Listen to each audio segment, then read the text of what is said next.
Hey guys, this is Erin with Lady Poe Designs.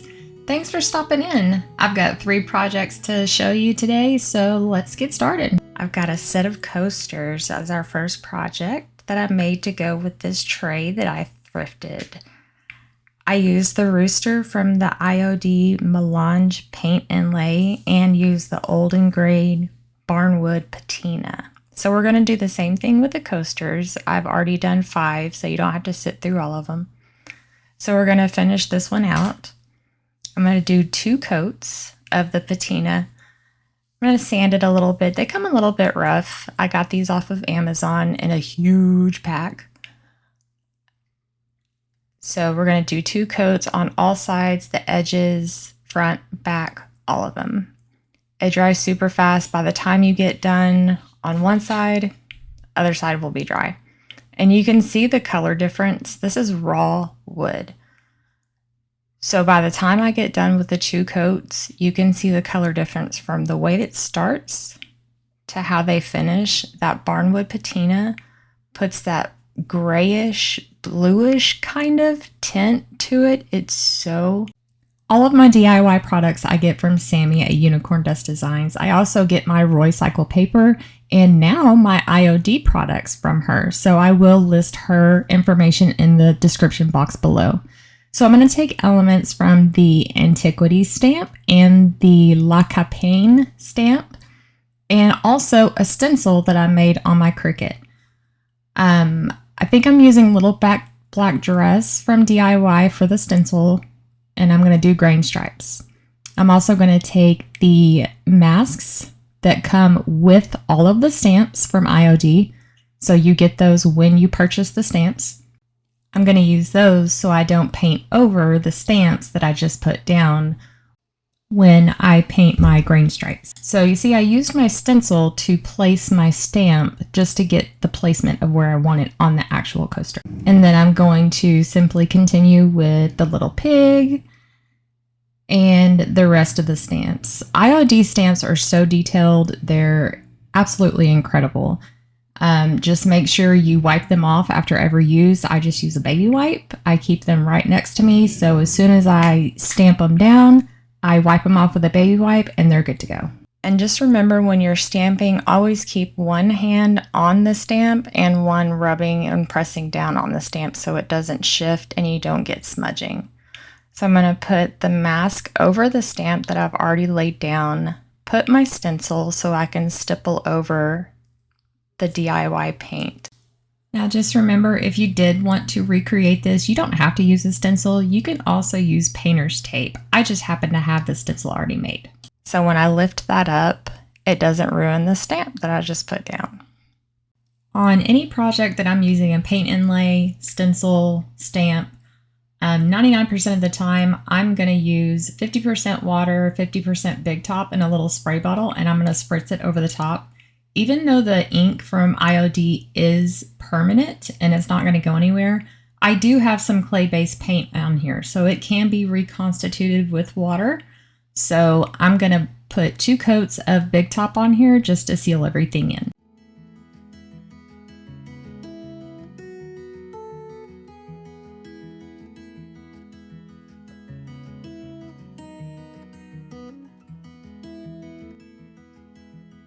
I love the detail in the stamps. I love the grain stripes. I love that they're all different. I think it matches the rooster tray perfectly. Tell me what y'all think in the comments.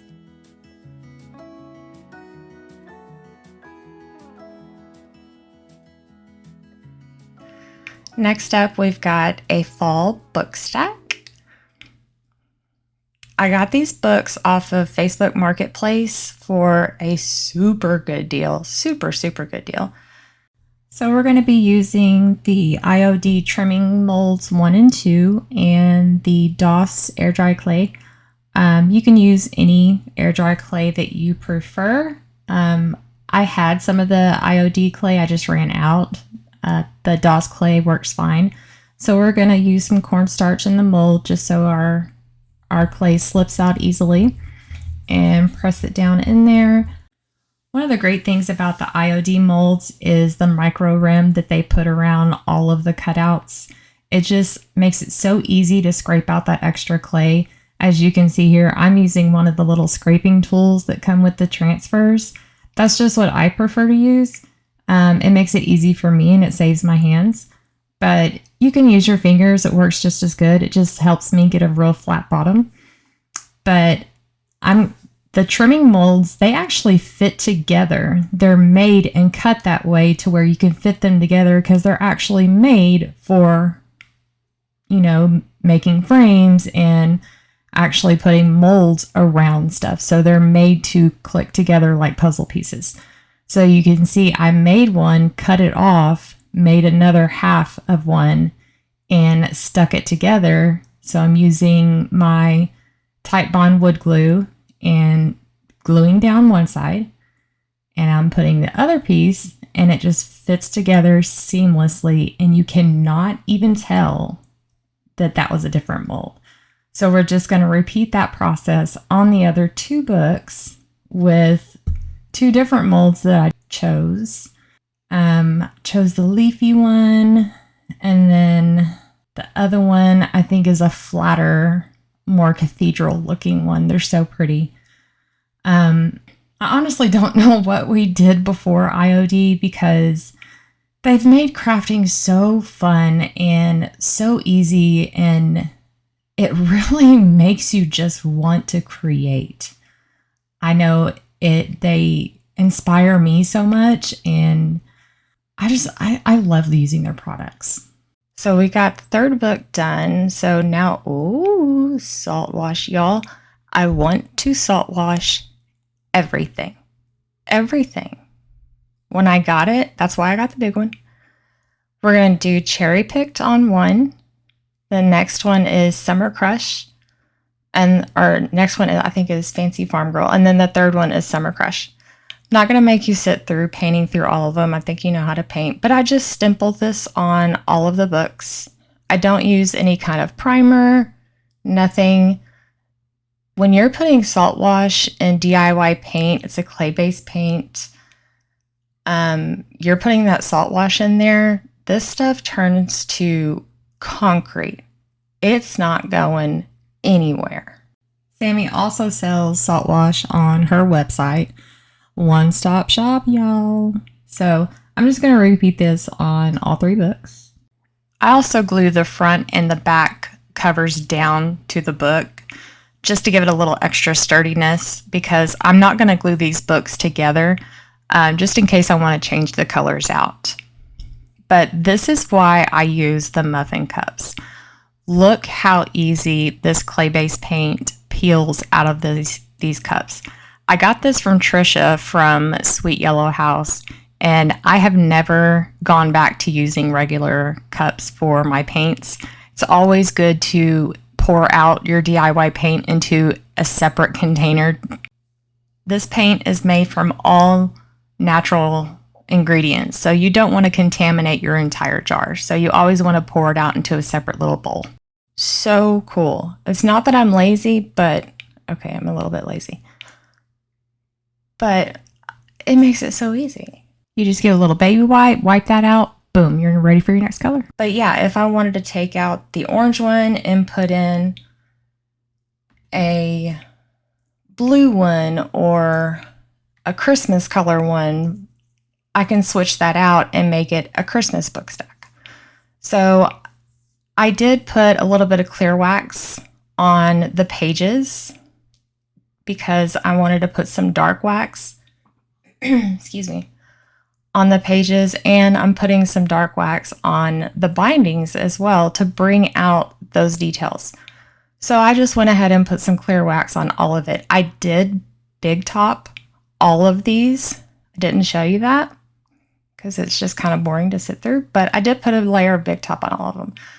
Look at all, oh my goodness, all the details.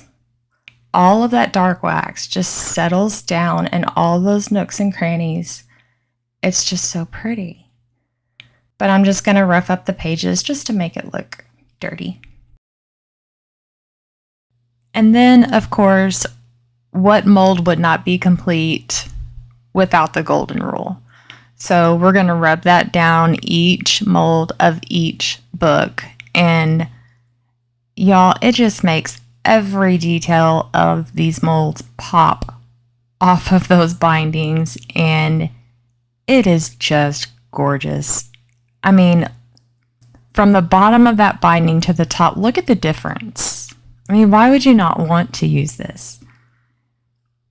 I just think it's one of DIY's secret weapons. It's one of their best products. I use it a lot. I know a lot of people use it during the holidays. I use it a lot during the holidays. It's just a wonderful, wonderful product. Look how beautiful. I got this at Hobby Lobby probably, oh my goodness, 2 years ago. I've had it in my stash forever. I love this ribbon. So I'm going to put it around the book. I am going to put a piece of parchment paper underneath it because if I want to slip this decoration off, like I said, if I want to make it a Christmas decoration, I don't want to glue it to the book. So I want to be able to slip that off. So I don't want to glue it to it. I just want to glue it as one piece, if that makes sense. So I'm going to glue the ribbon together so I can just slip it off as one unit. And then I've got this other just burlap kind of frayed at the edges ribbon. I'm going to cut 4 pieces to make my bow, 17 inches each.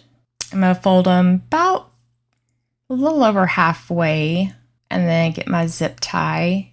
And I'm going to scrunch it where I folded it down.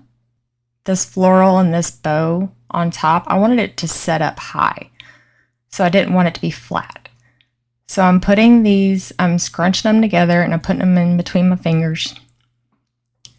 And I'm putting, if you can see, I'm putting the loose piece, the shorter piece, facing inward. So you're not going to see that. You're not going to see it anyway because I'm going to fluff out the bow. But when I put all 4 together and zip tie it and then fluff it out, it just looks like one big bow. You'll see. It's pretty. So I scrunch it all together and then get my zip tie and fiddle with it. Oh yeah, okay. And then I get it in there. Get it real tight. And I dovetail the ends. So I have 4 tails. And then I'm going to glue it down to the ribbon. So I can still take that off and change it out for a Christmas bow or bells if I want to do for Christmas or any other holiday. These are solo wood flowers that were left over from my wedding. You can use any decor that you have or florals that you have. These are Dollar Tree picks.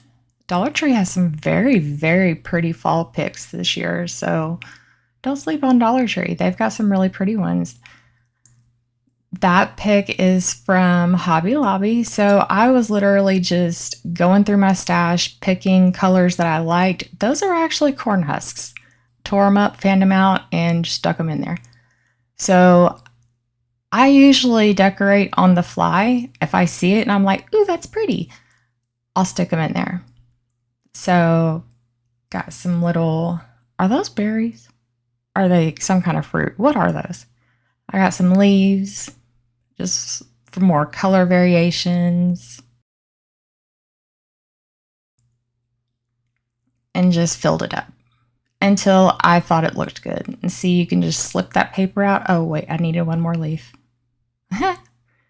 Look how it turned out. What do y'all think? Let me know in the comments. Look at those bindings. You can't really see the gold because of the lights, but I think they turned out so pretty. Thank you, Miss Pam, for the books. I love them, and I hope I did your books justice. Thank you. Thank you so much. Next up, we're doing wood pumpkins. And I was inspired by Sonnet from Sonnet's Garden Blooms. She did big ones like this, but we're going to use the Fall Botanical project blocks by Roycycled. which you can also get from Sammie. But we're going to use Dark and Decrepit to stain these blocks. I know I used to use the Waverly wax to stain all of my wood because it's no odor, dries quick, and I love the color. But this works the exact same way, but I actually like it better, if I'm being honest. So we're going to use a baby wipe and go in on all sides. Front, back, sides, everything. And look how pretty they turn out. I love the color that it stains this wood. It's darker than the way the Waverly turns out. I like it better. I like it. It's more smoky. I'm going to give everything a coat of crinoline just so the paper will pop. And we're going to do some crackle. The little pumpkin, I'm going to use Queen Bee. I'm going to water it down just a little bit because remember on Crackle, you want one stroke. If you do more than one stroke, you're going to paint that crackle off. You're going to take it off with that paint. So I've already done the crackle and let it dry. I didn't want you to sit through that. See, I'm doing one stroke. Just, but look at I got some good crackle on these. So I'm doing all birds. So you see on the right, there wasn't quite enough to fit up at the top, so I had to piece a little bit together. So you'll see me piece some, but we're going to use liquid patina. So I'm going to put a little strip down and I spritz my paper. And some people use the paintbrush, some people use cling wrap. I use my finger, and that's just what I feel comfortable using. You do you. I don't ever get wrinkles. I never tear the paper. It always comes out perfect. It looks like it's painted on the wood or whatever I'm putting it on. It's just how I prefer to do it. My hands are my favorite tool. So if I'm not covered in the product and what I'm using or the medium in which I am working with, if I'm not covered in it by the time I'm done with the project, I did not have fun doing it. So I'm usually covered in whatever I've done. So we're gonna get that down and then do the right one. And like I said, that one wasn't quite tall enough, and I wanted some of the border at the top. There was some lettering at the top that I wanted, so I I can talk. I cut a little piece and placed it at the top, and you can't even tell. This paper is it's thin, but it's not so thin that it tears, but it's not so thick that you can't piece it together, and it looks seamless. You can't even tell. I love Roycycled paper. It's wonderful. So I'm going to spritz it again and get that laid down.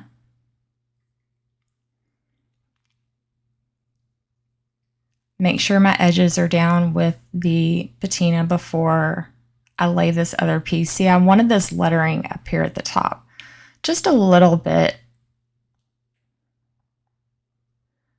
So I'm going to piece that together. Whoops. And you'll see I'll even go in and like slide it with my thumb, and it doesn't tear. That's what I love about this paper. I can reposition it. I can pick it up, and it doesn't mess it up. So for the sides of the pumpkin, I'm going to take elements from the stamp set Revelry, because they have such pretty scroll work and the floral, like the leafy floral work and stuff. So I'm going to just pick some stamps, and I'm going to make it a mirror image and get my thin mount. And I'm going to, again, use the black ink from IOD. And I'm going to stamp both sides, front and back, because like I said, they're double-sided.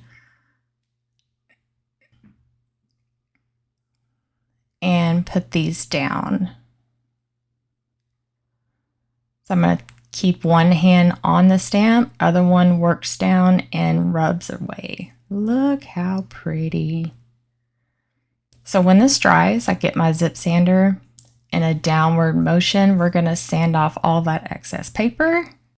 I did also go in a little bit further than just taking off the excess paper because I like a more distressed look. And I also go over the top of the paper to distress the actual image itself. On the stamp part, I actually sanded some of the stamp part down too so it wouldn't be so dark. But now we're going to go in with clear wax. DIY paints are clay-based and all natural, so they do have to be sealed with either wax or liquid sealer of your choice. Otherwise, they can be reconstituted with water and they will rub off. Then we're going to go in with our dark wax and go around the corners and just dirty it up a little bit. If this is not your jam, you don't have to do this step. It's up to you. Okay, so now we're going to start assembling them. So this is all scrap wood, y'all. So these are all bowed and they are in no way, shape, or form straight. So we're going to break out the Titebond wood glue and our brad nailer. I love this thing. So we're going to nail down all sides. So this thing is solid. All three of these, I could throw them across the yard and they're not coming apart. While we're watching this, I did want to let y'all know that I did get the entire 2023 IOD holiday release. All the stamps, all the transfers, all the molds. So I have a ton of projects planned. Plus, I just got a bunch of new papers from Sammie from Roycycled Papers. And I'm so excited, y'all. Now for the stems, I'm just going to use old spindles that I had in my stash. I just cut them at an angle at the top. So we're just going to glue those to the top. So I'm just kind of playing around and see which birds I want to use on the medium-sized pumpkin and the larger pumpkin. So I'm going to do the owl on that side. So on this one, this is the larger pumpkin. I wanted that bird, but I also wanted those florals. But see, there's a huge gap. So I get a paintbrush and some water and I start separating. I didn't want that little label in there, but I didn't want to lay the florals over that label because you can see through it. It is thin enough. Whatever you're laying it on, you're going to be able to see it. So I took a paintbrush and kind of went around those florals and tore it out. So see, that one little bunch is still sticking up too much to cover the belly. So I'm going to take that out and put it down further towards the feet. And once you place it all back together, y'all, you can't even tell. You go back over it with the liquid patina, lay it all down. Look how pretty. So now we're just going to decorate the tops. I got this brown Spanish moss at the Target dollar spot. It's actually really pretty. It's nice and soft. I like it a lot. You can even mix it with the stuff that you get from Dollar Tree and stuff. I like it. And got some yellow raffia to go with the yellow pumpkin. I'm going to make a little finger bow with it that I actually learned from Sammie. I've learned so much from Sammie. She's been such a great mentor to me. Thank you so much, Sammie, for everything that you've done. You've been great. You are like Miss Wonder Woman over there. You're a great mother, great teacher, and I've so enjoyed watching you create your wonderful projects, and I've actually learned a lot by watching you, so thank you. But you can decorate these with whatever you want. I just literally went in my stash and was like, what am I going to put on the top of these? So I did the bow. This pick I got from Hobby Lobby a couple of years back. They probably still have them. I think I've actually seen those recently. They have a lot of the little pip berries on them. So I just twirl that around a paintbrush, stick that on there. I got some, I don't know if I'm saying it right, puka pods? Puka pods? Am I saying that right? They're usually used in like potpourri, stuff like that. You can get them at Hobby Lobby or something like that. I got a huge bag off of Etsy a couple of years back. But I put some of those on there with some leaves. Now do keep in mind, if you do get some of these, they are pods and they do have seeds in them. So if you do store your project stuff away for different seasons, make sure you store these in an airtight container. Like if you store them in a shed or up in the attic, if critters can get to them, mice love these. They will break them open and eat the little seeds inside. So just beware, just letting you know. So I did the green one kind of the same way, but on the large one I wanted to show you, I kind of pulled from the Roycycled paper, and I'm going to do a pumpkin stack with those pods. So I'm going to stack these up, and I took an extra wire from just a random floral pick, and bent it over and stuck it behind that tall one, and then covered it up with extra moss so you can't see it. And plus I hot glued the crud out of these little stacks, so they ain't going nowhere. They're not moving. But look how cute those come out. See the mountain of glue that I just put behind there? Yeah. But then I go back and put the wire behind it and then put more moss behind it. I didn't want it to come off. I was so afraid it would get knocked off, but it's solid. It is solid. These actually have to be my favorite from today's projects. From the papers to the stamps to the little pumpkin stacks that I put on the top. They're just so cute. But let me know what your favorites were in the comments, and let me know what you would like to see in future videos. This is all new to me, and I appreciate your patience as I navigate this new venture. I'm super excited to see where this channel can go, but as we all say, I can only do that with y'all's help. So please hit that like button, hit the subscribe button so you will get notified when I drop my videos. I will be posting every Friday with new projects. Like I said, I got the whole 2023 holiday release from IOD. So I'm super excited about what's coming up, and I've got a lot of scrap wood, y'all. A lot of it. So super excited. Thank you, Poppy. She wants to say hi. Anyway, y'all let me know what y'all thought about today's projects and which one was your favorite. Are you going to try any of them? And what would y'all like to see in future projects? I would just like to thank everybody for stopping by. I so appreciate it. This was my first video and I was super nervous. So thank you so much for dropping by. And until next time, I just wanted to say you're beautiful and you can do hard things. Bye.